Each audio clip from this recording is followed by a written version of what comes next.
What's going on, y'all? Welcome back to 8 Cubes. I'm Cam Best. He is Lamby Series. This is the show where two of Marvel Snap's best players take their time and go over the 8 most important topics in Marvel Snap. Now, typically we start out looking at the new card that is coming out. However, there is no new card coming out this week because Cassandra Nova and Copycat both dropped Cassandra Nova in the diner, Copycat in the Spotlight caches. So we're going to talk about next week's Season Pass card, because both of us are so excited for it. This card is Kate Bishop.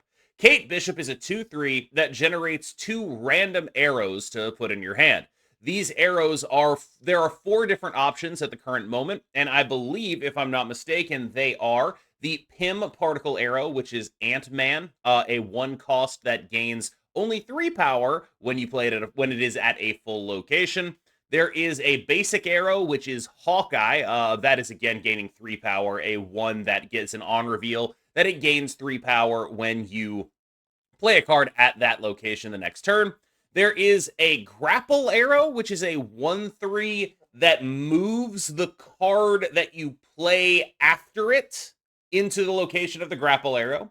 And of course, there is the scariest one of these, what I like to call the Goblin Arrow. I believe its actual name is Acid Arrow. It's 1 cost, -2 power, and it switches sides and goes to your opponent's side of the board. Lamby, what do you think about Kate Bishop?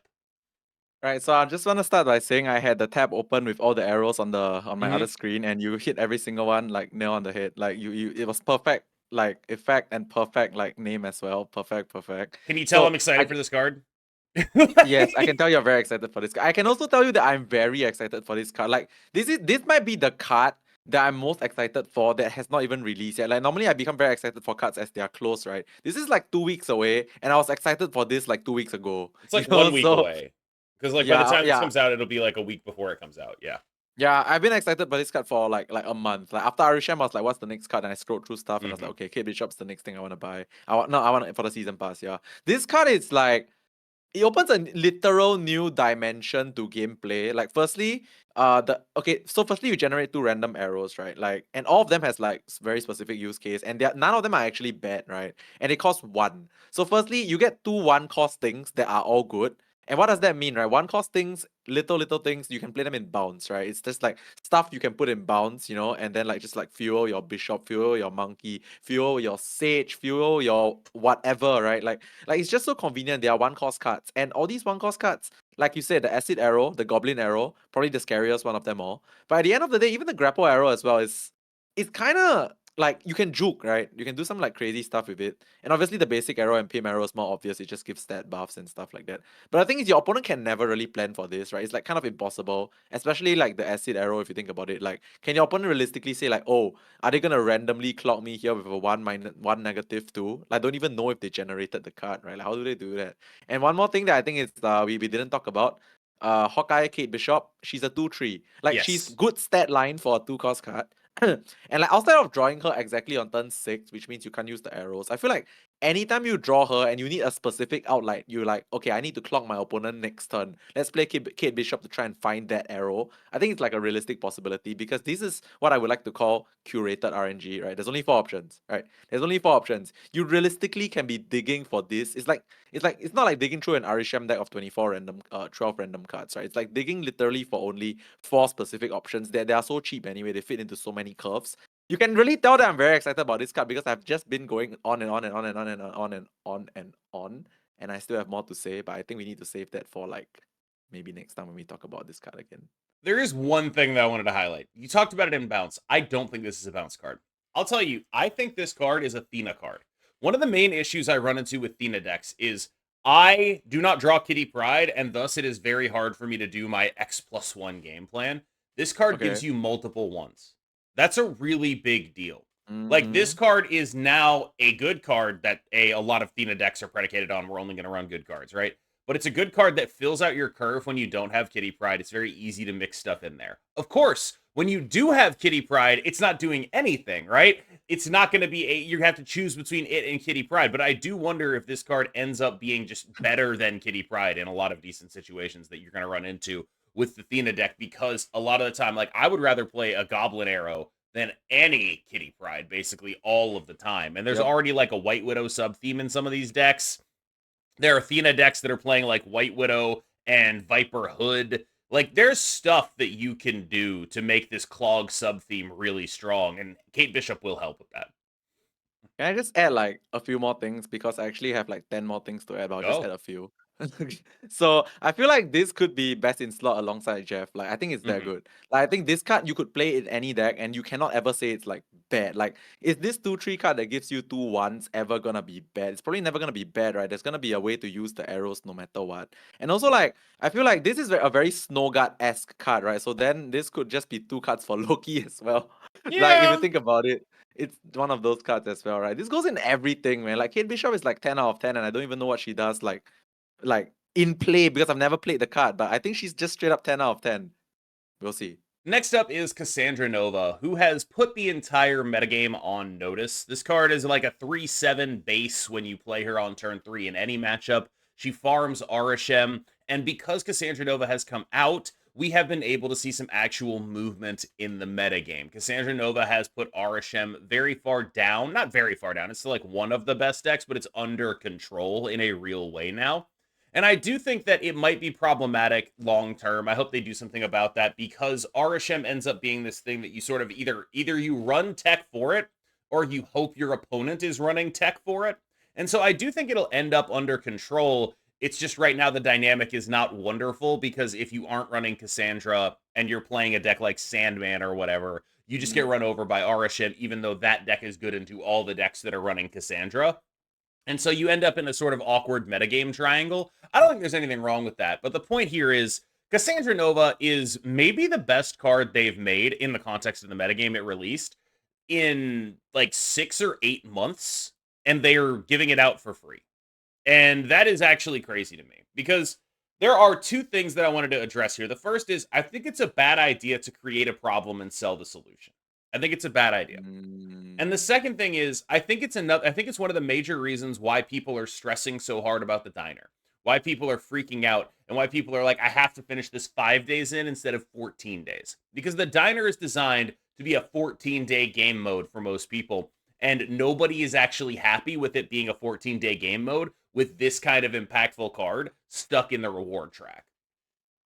Yeah, I mean, like we mentioned previously as well, right? It's not exactly pay to win. Like it's more like pay to get it early and use it in the meta, right? Yeah. And I feel like that's something that Cassandra, the Cassandra being stuck in the diner is like doing right now. And we do know that she's actually a extremely powerful card for the meta right now. So I mean, there will be people that love it for what it is. Like those that speed through the diner will be like, all right, I got my new card. It's amazing. I didn't have to pay 6,000 for it. You know, it's practically free. But then there'll be people that take their time and they'll be like, oh, I'm getting wrecked by Cassandra decks and I only can get this like maybe 5 days later because I don't want to play like 10 hours in one day and try to get it, you know, like I only can play like 1 hour a day. So I feel like this is the conundrum with Cassandra right now. But like to talk specifically about this card right now, I think this goes in like every deck, right? Like it's just so Goes in a free. lot. It's so yeah, okay, every deck's a bit too much, but like 90% of the good decks right now you can just play a Cassandra in there and it's just like rack face. Like I think I would even play this in my own Arishem deck simply because like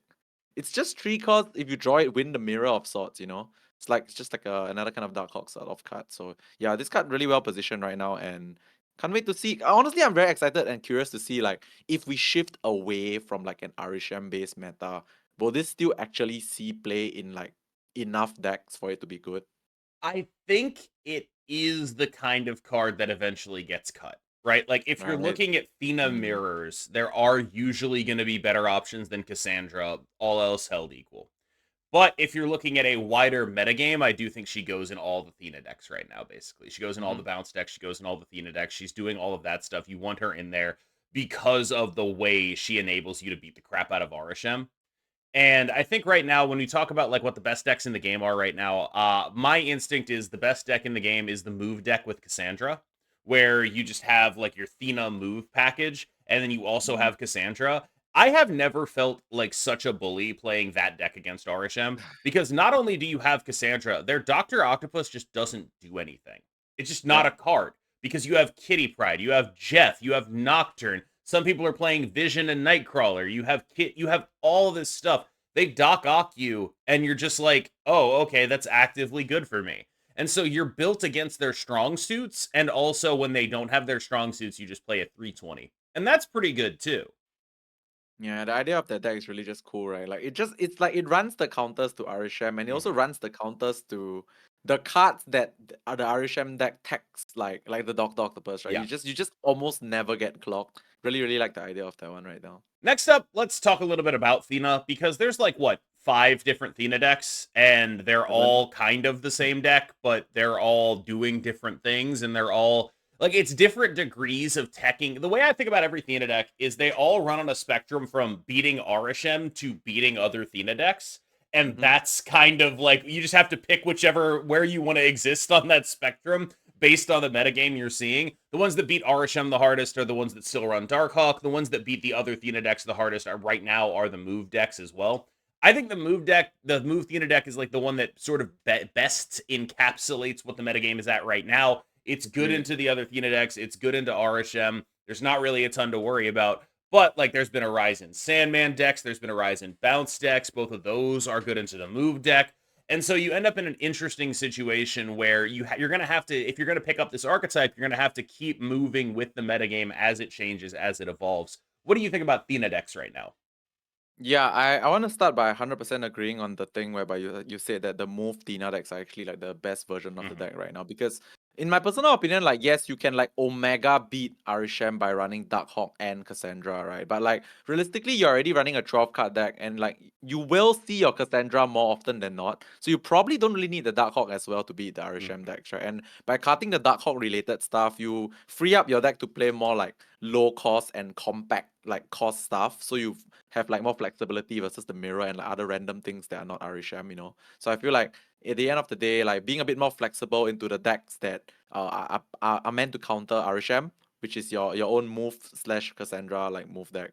Is actually better now, because I feel like you don't really need much effort to beat Arishem as long as you draw your Cassandra, right? Like, let's be real here. Like if you draw the Cassandra, I feel like it's actually just very easy to beat most of the random stuff that Arishem can do. Like the Doctor Octopus doesn't work much because you have like move stuff that like gets out of the way when you play Doctor Octopus, right? So Yeah. just try and beat like the so-called mirror. But I also want to talk a bit about like the other Theena decks, right? Like instead of just the move one that's like so-called the best, there's also the one that like there's the clock one, right? That we talk about like here and there. There's the clock one as well. There's also the one with the Mockingbird as well. Mockingbird and Mysterio one as well. That That one's one's the actually biggest really question good in the mark to me. mirror. Yeah, that one's the biggest question It's mark to me. pretty good in the mirror, right? Mm-hmm. Right? It's supposed to be Yeah. pretty good in the mirror. So much points, right? Random like Mockingbird just drops with your Mysterio, and then like so much points on the board plus a Cassandra just because it's like cheap and stuff like that. And Yeah. that doesn't run Dark Hawk. So you don't get like stuck with just only one thing to do versus the mirror, you know?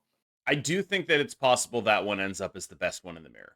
That Yeah. is, I don't know if there's like a way to balance that with the move stuff that's happening right now, but I do think it's very possible that that one just ends up being the best one in the mirror off the power of Mockingbird and Sasquatch just being so much bigger than what the other Theena decks are really realistically able to bring to bear on turn 6.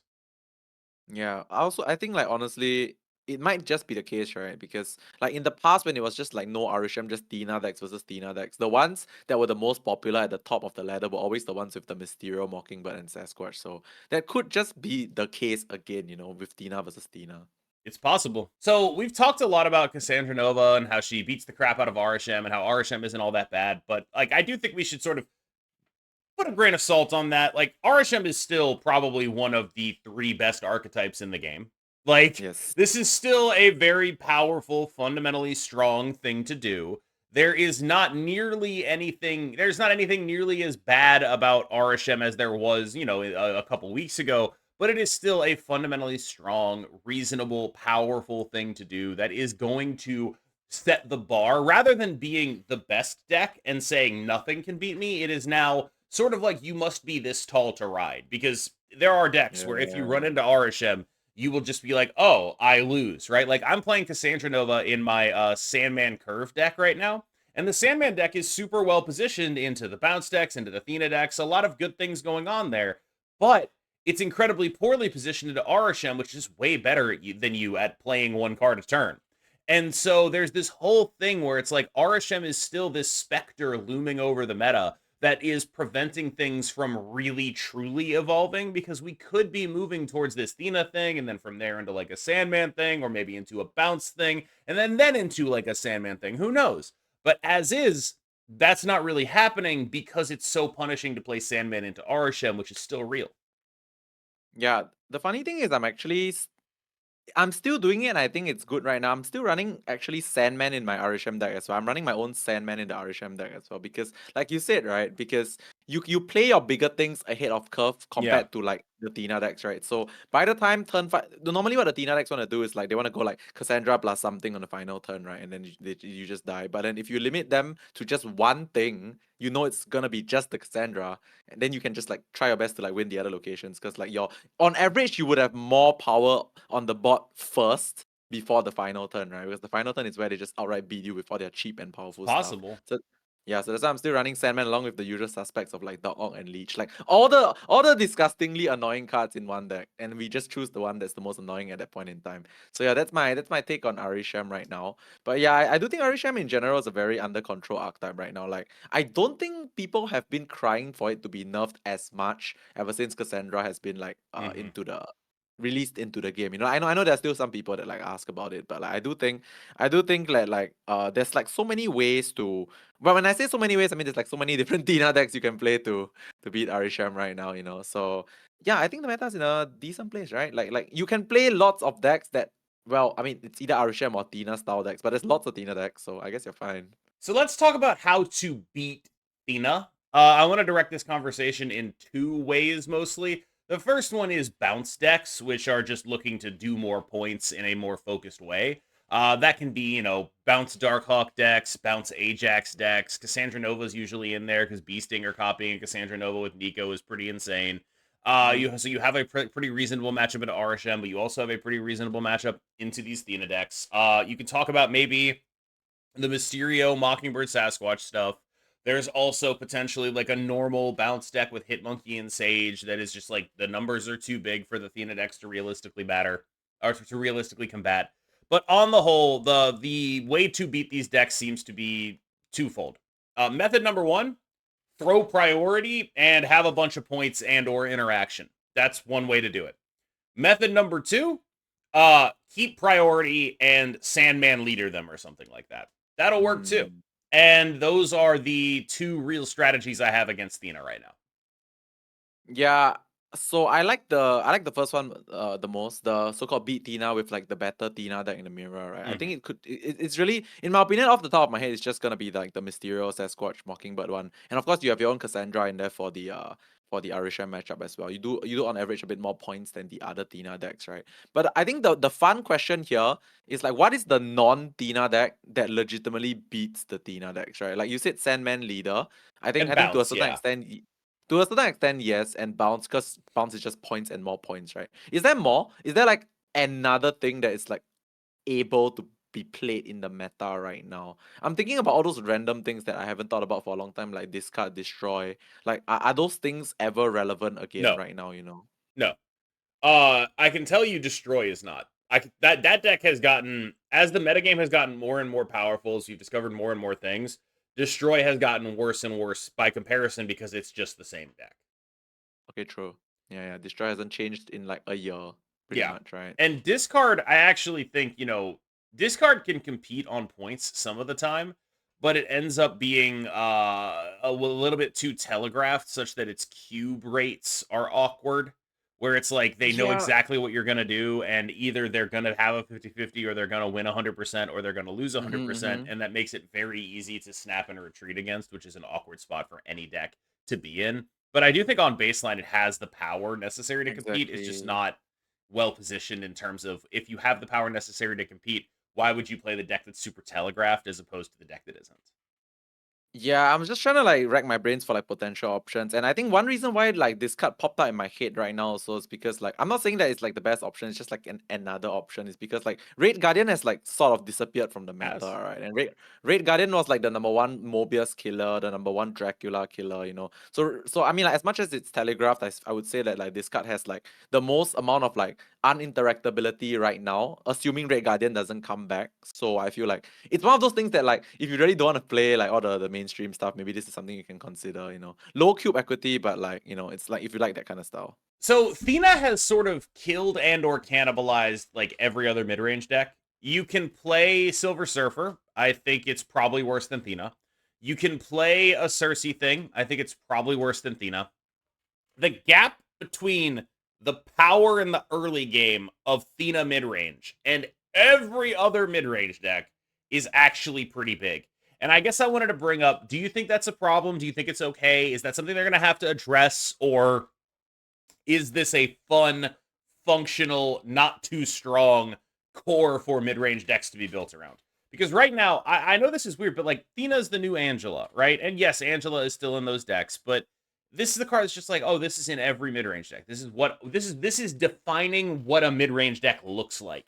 Theena, Kitty Pryde, Angela. Definitional cards in these decks.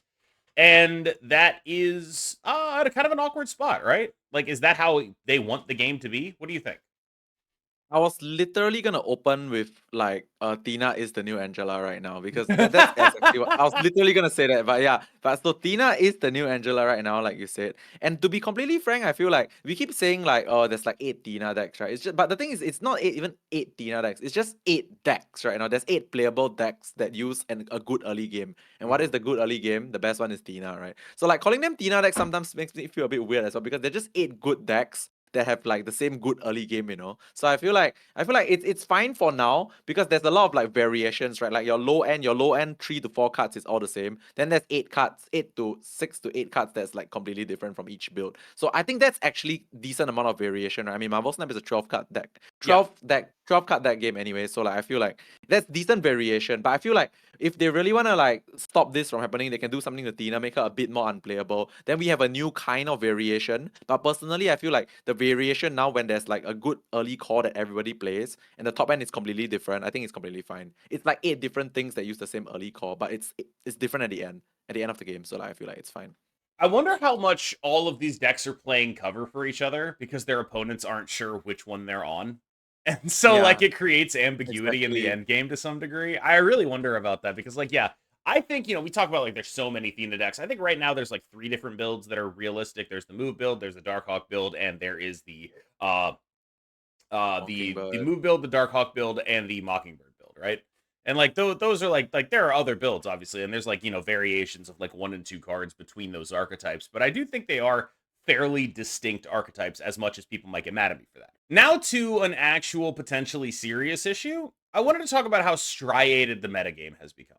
Because I feel like right now, if you are not playing a Theena deck, a bounce deck that beats Theena decks, or Arishem, you are probably throwing a little bit, right? Like, those are the decks. Those are the decks that you can play. You can play, like, maybe you can play, like, Sandman and be like, I have a deck that I think is good into all 3. I tried that yesterday. Sandman was pretty good. I can't say anything bad about him, right? But that is the clump at the top of the metagame, and, like, basically everything else is a cut below. And I'm wondering if is it always like that? Because I feel like sometimes it's been a little bit more, there's been a little bit more gradation between the good decks and the bad decks, right? It's been like, on my tier list, it's been like, okay, here are the good decks. They're like in roughly descending order, but the gap isn't very hard.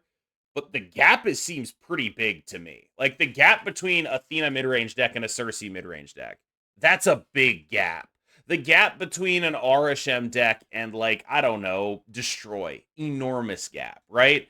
Like, there's a lot less, there's like no middle class in this economy. Like, it's all the very rich and then the not very rich, and that's what's happening right now.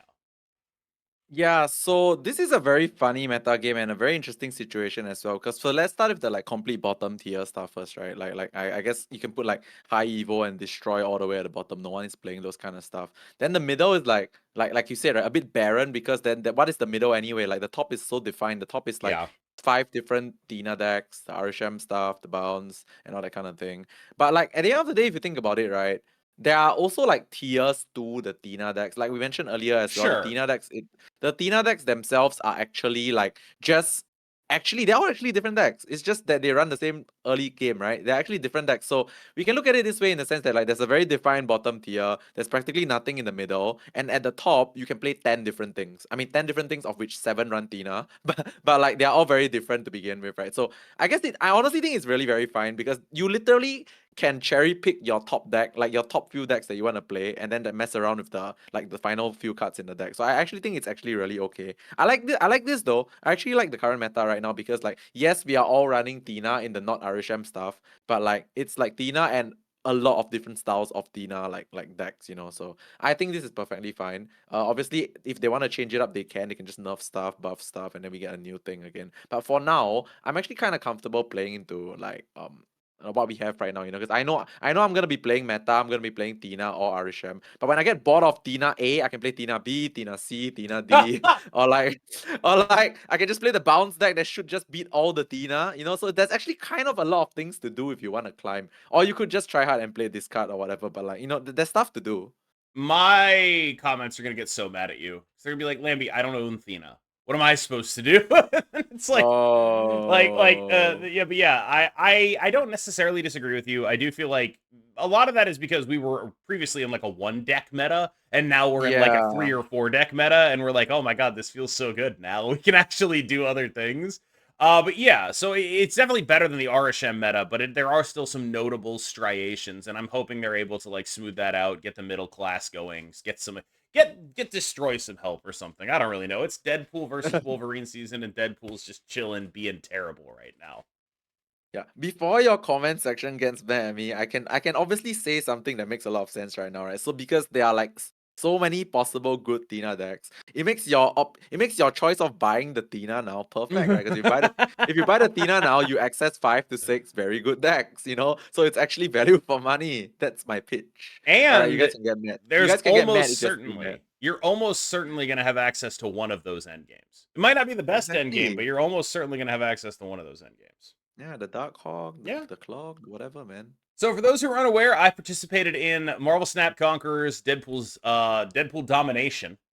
It was supposed to be a highlight of the Deadpool's Diner event, and it ended up being, I think, fairly poorly received. And I wanted to talk about that a little bit because I had fun doing it, but one of the things I noticed was, as far as I'm aware, this is how it went down. The the way we were set up is you have 12 million points in Deadpool's Diner. And in Deadpool's Diner, the points like sort of stack exponentially. You start with 12 million bubs. And the goal was over the course of 2 hours, whoever had the biggest stack of points won. The winner was Jeff Hoagland. Congratulations to Jeff Hoagland. There was a notable issue with this, and it was bots. So I talked Mm. to Jeff after, and I believe Dara as well. They finished 1-2. Neither of them played a single human the entire game time. Not Mm-hmm. one. I talked to Nina, who was on the same matchmaking group as Atrix. They were 3-4, I believe. Nina played only bots except Atrix, and I believe that is true for Atrix except Nina as well. Wow. Dexter finished 1 slot above me. He played people, but retreated every single one of them on turn 1 so that he could go play bots. I played everyone. That's where I finished. I didn't like instant retreat any humans. I played Dexter. I played Chris Melberger. I played Das Medi. I played against Toast a couple times. And I think that this sort of demonstrates why this was a poor showcase for the mode. Because of the top finishers, 4 of them basically didn't play against humans, and 1 of them was actively trying not to play against humans. And that's just a poor showcase for what Deadpool's Diner is and what it is supposed to be. And I think, in addition, it has sort of become clear that I think we might have been on different matchmaking charts. Like, Yeah. Dara and Jeff were clearly in one where there weren't any people, whereas me and Dexter and Chris and Medi and like it seems like there was like an NA matchmaking shard and then a non-NA matchmaking shard, and it was easier to not match up with people when that happened.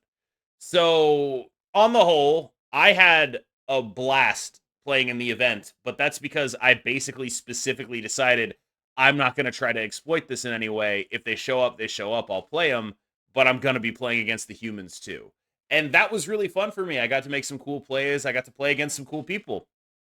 But that you shouldn't, if you set up a competitive event, you shouldn't be surprised when people play to win the competitive event, like what Dexter was doing, right? And if you set up a competitive event where the optimal strategy is that, I guess you shouldn't be surprised. I guess you shouldn't. You don't have the right to get mad, right? You don't like if you're the company, you got to be like, all right, well, I mean, it's our bad for putting that on, right? And I think, I have plenty of ideas for what they could have done differently. If it were me running the event, I think maybe what I would have done is put all of us on the same high stakes table, right? So we're all playing against each other and then try to put us on like a private server so the only people we play are each other. And because that happens, it's basically like a 2-hour poker tournament, high stack wins at the end. Exactly. Right? And that seems like the kind of thing that could have worked. As is, it was, I'm guessing, I haven't really talked to them about this, but I'm guessing it was tough on Cozy and Alex to, because they know it was tough on Cozy and Alex to do commentary on a bunch of bot games, I would imagine. Yeah. Yeah.